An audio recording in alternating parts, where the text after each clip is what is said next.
Chers internautes, téléspectateurs, auditeurs de immedia.sn, bonsoir. Nous avons le plaisir de recevoir M. Alioune Tine, président fondateur du think tank Africa Jom Center, pour le 5e numéro de 25 minutes pour éclairer. Bonsoir M. Tine. Bonsoir. Monsieur Tine, je crois qu'aujourd'hui, on n'a pas besoin de le présenter parce que quand même c'est un grand intellectuel, un militant des droits de l'homme, connu au Sénégal, en Afrique et un peu partout à travers le monde, à cause de son combat, de ses idées et de son militantisme. Donc aujourd'hui, nous allons discuter avec M. Tine, avec cet homme, quand même qui est au front depuis plusieurs décennies, à travers diverses organisations. D'abord, il faut rappeler que c'est un universitaire, a fait les beaux jours de la RADDHO, d'Amnesty, et aujourd'hui, si je ne me trompe, de Africa Jom Center. Il aura à compléter cette petite biographie qui est faite parce que c'est un homme multidimensionnel avec qui nous allons nous en tenir cet après-midi sur la question du Niger et aussi la géopolitique sous-régionale. Monsieur Tine, vous n'êtes pas sans savoir que depuis plus d'une semaine, on a enregistré un coup d'État, un putsch au Niger. Le président Mohamed Bazoum a été déposé. Des Ouest-Africains comme moi, naïfs, croyaient qu'on en avait fini avec cette situation de coup d'État dans un pays quand même qu'il a connu plus d'une fois, mais avec le magistère du président Issoufou pendant deux mandats, qui a quitté le pouvoir démocratiquement, remplacé par Mohamed Bazoum. On pensait naïvement que l'ère des coups d'État était dépassée au Niger. Mais malheureusement, aujourd'hui, on est encore de le vivre. On est en train de le vivre. Selon vous, qu'est-ce qui pourrait expliquer une telle situation?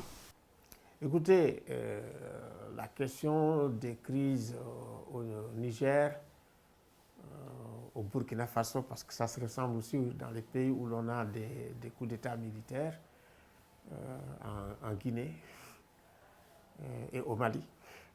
Ce sont des crises structurelles. D'abord, il faut bien reconnaître que c'est des crises structurelles.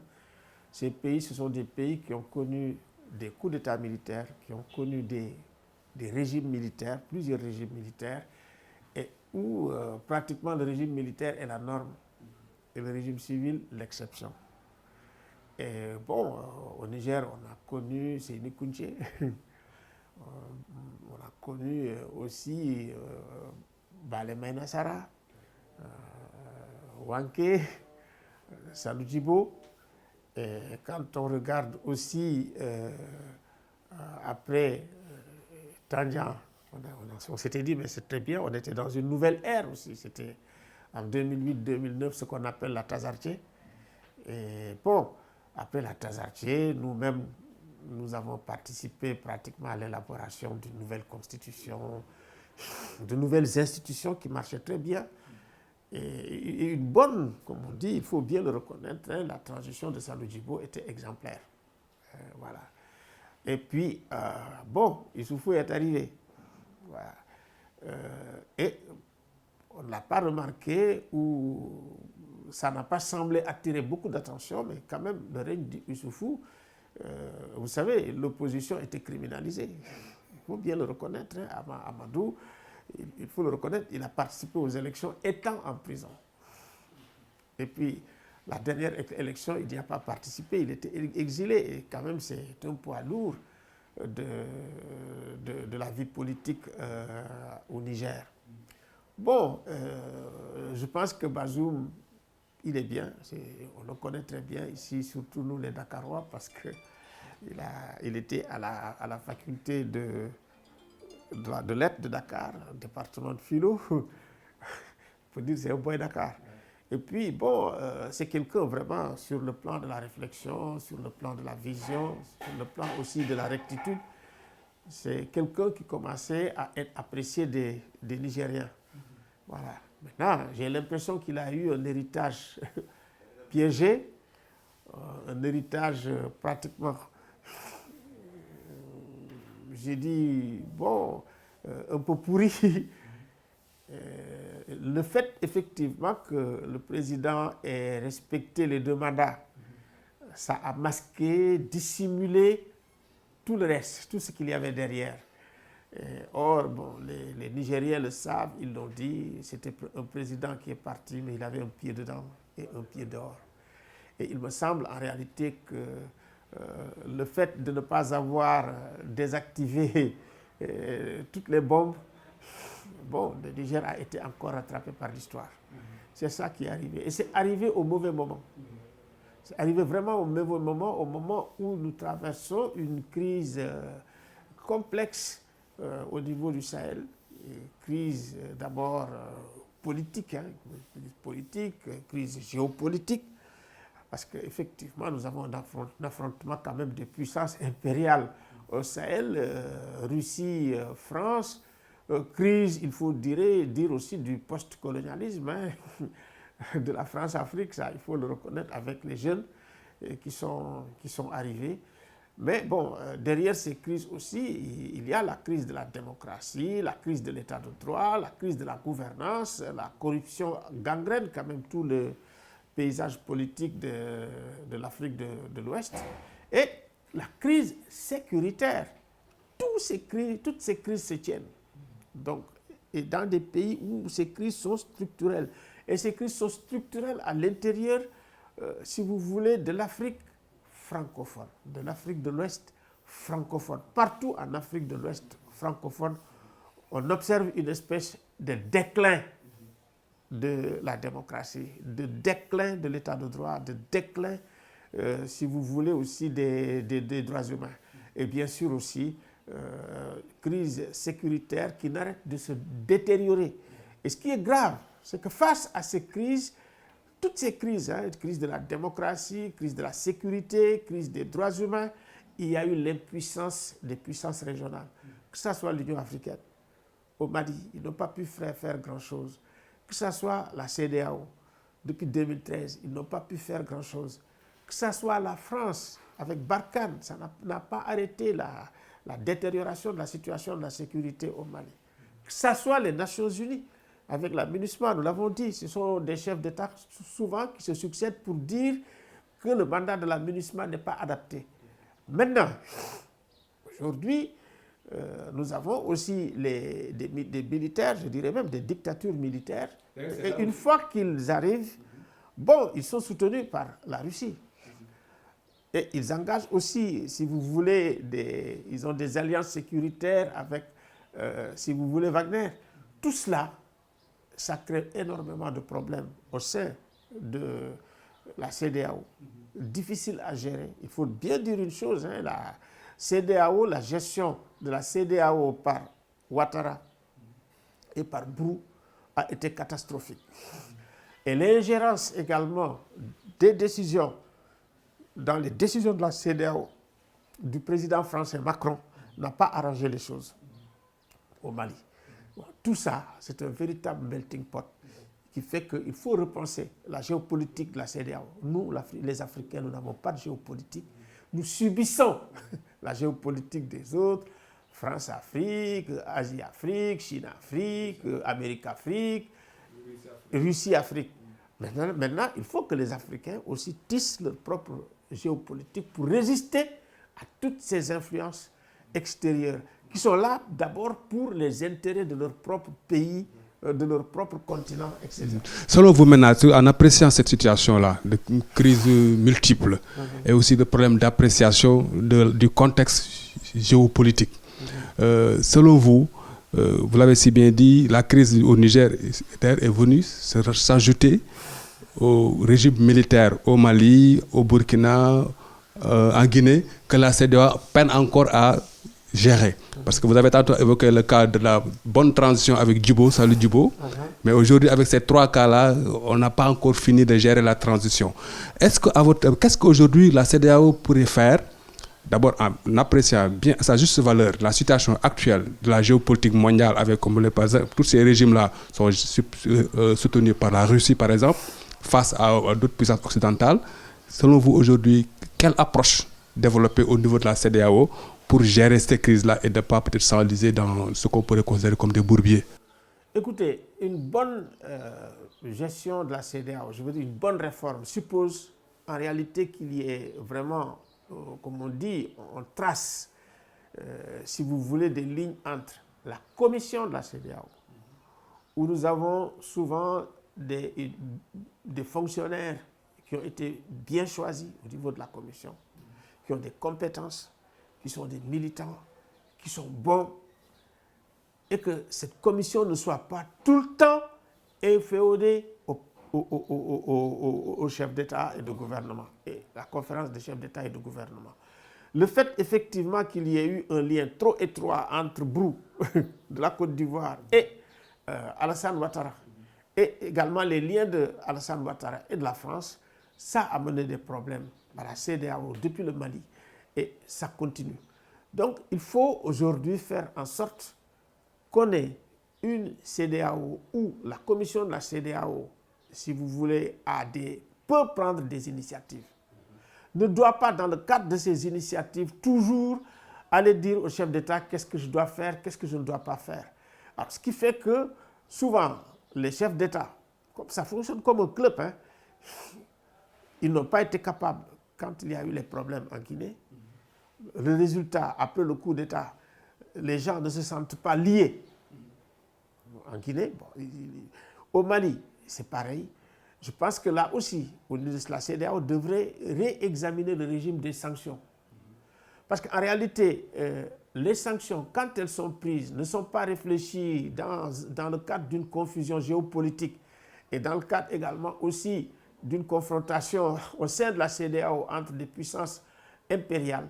Souvent, avec les sanctions impopulaires, ça jette les populations dans les bras des juntes militaires. Et ça aussi, on l'a observé au Mali, on l'a observé, si bien que, bon, ça c'est un problème, le régime des sanctions. Il faut que ça soit ciblé. Et il ne faut pas que ça ait un impact trop lourd sur des populations civiles qui n'ont absolument rien à voir avec les coups d'État. 3. Les régimes civils doivent respecter le protocole additionnel sur la gouvernance et la démocratie. Les régimes civils ne doivent pas, si vous voulez, sanctionner ou, si vous voulez, criminaliser l'action des oppositions. Et c'est ce qui s'est passé quand ils arrivent. On l'observe un peu partout. Les régimes civils ne doivent pas faire des forcings pour le troisième mandat. Le troisième mandat, il faut le considérer comme un coup d'État militaire. Les régimes civils ne doivent pas, pour continuer à rester au pouvoir aussi, faire des fraudes électorales. Et les régimes civils doivent aussi punir la corruption. L'impunité de la corruption et des crimes économiques, c'est un véritable cancer aussi en Afrique de l'Ouest. Donc, tout se tient sur le plan structurel. Et les régimes également civils, la CEDEAO doit s'ouvrir à la société civile. Il y avait un moment, la CEDEAO était assez ouverte à la société civile et puis élargir pour faire la CEDEAO des peuples. Aujourd'hui, la coupure est très nette entre la CEDEAO des peuples et la CEDEAO des chefs d'État. C'est ce qu'on appelle le syndicat des chefs d'État. Le syndicat des chefs d'État.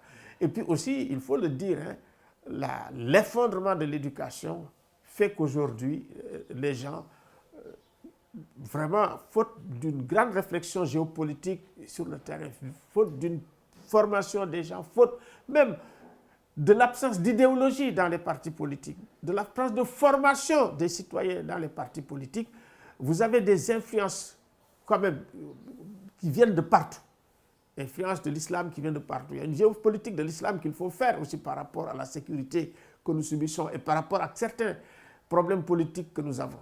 Géopolitique également de la question de l'Ukraine. Voilà, exacerbée. Et puis ensuite, voir que la politique, ce n'est pas le rapport de force. Parce que quand même, avec les militaires, c'est le rapport de force contre les civils. Et une fois aussi que les civils ont les États, c'est le rapport de force entre eux, l'opposition et les sociétés civiles. C'est pour ça que nous avons dit repenser les transitions démocratiques en Afrique de l'Ouest. On a besoin vraiment d'une réflexion globale, vraiment d'une tradition de dialogue et de palabres qui sont des traditions africaines, pour voir comment nous pouvons trouver, comment nous pouvons réguler les violences sociales, les violences politiques, et comment nous pouvons aussi mettre un peu de moralité dans l'action politique. Parce qu'une action politique sans aucune moralité, pour ne rechercher que les postes, quand vous êtes élu, c'est comme ça, c'est les postes. D'ailleurs, la multiplicité des candidatures pendant l'élection présidentielle, c'est un tout petit peu pour se positionner dans une coalition et pour avoir quelque chose. Maintenant, même quand on n'a pas de poste, on a un salaire. Et ça, c'est depuis quand même l'ère de Wade que ça existe, et ça existe un peu partout. Ce qui fait qu'aujourd'hui, la politique, c'est une carrière. Vous faites une carrière politique, vous n'avez pas d'idéologie, mais partout où il y a le miel, comme on dit les mouches, tu viens butiner, quoi. Effectivement. Donc, Monsieur le Président, aujourd'hui, revenons sur la situation plus exactement du Niger. Juste après l'éclatement du putsch, on a vu la CEDEAO se mobiliser et même décréter même des sanctions. D'abord un ultimatum, et même parler même d'intervention militaire, si toutefois les militaires ne rejoignent pas les casernes. Aujourd'hui, on a vu ce que ça donne. L'ultimatum a épuisé. Aujourd'hui même, il y a les chefs d'État qui se retrouvent à Abuja dans le cadre encore d'une autre réunion. Aujourd'hui, est-ce qu'on ne risque pas quand même de s'enliser au Niger, vu la situation telle que ça passe? De mon point de vue, vraiment, il faut d'abord condamner, vraiment sans réserve, les coups d'État militaires. Les militaires ne peuvent pas venir dire, bon, écoutez, il y a la détérioration de la sécurité, donc on dégage le président civil qui a été démocratiquement élu. Ça n'a pas de sens. S'il y a une détérioration de la sécurité, c'est la faute aux militaires. C'est à eux de voir au sein de leur armée comment il faut se réorganiser pour être beaucoup plus efficace sur le champ. Leur place, ce n'est pas dans les palais. Mais les coups d'État, il faut les prendre comme des symptômes. C'est-à-dire, ça révèle la maladie de la démocratie. Mais ce n'est pas le remède à la démocratie. Voilà. Donc, c'est pour ça qu'on fait des transitions assez courtes pour revenir. Maintenant, les crises structurelles que nous avons dans la démocratie, la gouvernance, les droits humains, l'état de droit, en réalité, ça appelle vraiment un débat global, un dialogue global, vraiment pour repenser ensemble et trouver les remèdes aux fautes de la démocratie. La démocratie est en crise permanente. La démocratie, elle est inachevée. Et il est évident que chaque fois qu'on traverse des difficultés et des vicissitudes, au lieu d'user de la violence, je pense qu'il faut user du dialogue permanent pour essayer de régler les problèmes. Et c'est ça qu'on ne fait pas souvent. Parce qu'une fois que vous avez le pouvoir, vous voulez y rester d'une manière ou d'une autre. C'est ça qui amène les problèmes. Maintenant, concernant l'action militaire, nous sommes dans une zone où déjà, franchement, c'est une zone de conflit. Vous prenez le Mali. Vous n'avez plus Barkhane, vous n'avez plus la MINUSMA. Et la MINUSMA, ce n'est pas une petite affaire. Il n'y a même pas d'alternative à la MINUSMA. Vous prenez aujourd'hui le Burkina Faso. Comptez seulement le nombre de personnes déplacées. C'est énorme. Ça se vide. Ouais. Donc, la situation de fragilité, de vulnérabilité de cette région est telle qu'une intervention militaire au Niger serait une grosse prise de risque. Et ça pourrait vraiment créer une espèce de déflagration générale. De mon point de vue, il faut vraiment continuer à être pragmatique, réaliste, à regarder vraiment la situation telle qu'elle est et à user de la diplomatie, à continuer à user des pressions. Et il faut effectivement aussi là voir comment nous pouvons convaincre, faire des plaidoyers auprès des populations pour dire qu'en réalité le soutien à des régimes militaires, à des dictatures militaires, ce n'est pas une solution. Je pense que ça, il faut le faire comprendre aux populations. D'autant plus que je ne vous coupe pas, mais si on prend par exemple le cas du Mali, le régime militaire commence à durer et jusqu'à présent on n'a pas encore trouvé même un début de solution pour la question sécuritaire. Le Burkina, pareil. Je pense que la question sécuritaire, il me semble que nous, en tant qu'Africains, en tant que région, déjà, c'est une faute extrêmement lourde de ne pas avoir, si vous voulez, une réponse régionale par rapport à une détérioration régionale de la sécurité. On ne peut pas avoir une solution pour le Mali, une solution pour le Niger. Donc, il faut une solution pour tout le Sahel, pour toute l'Afrique de l'Ouest. Ça n'a pas été pensé comme ça. Et je pense qu'il faut commencer à penser comme ça.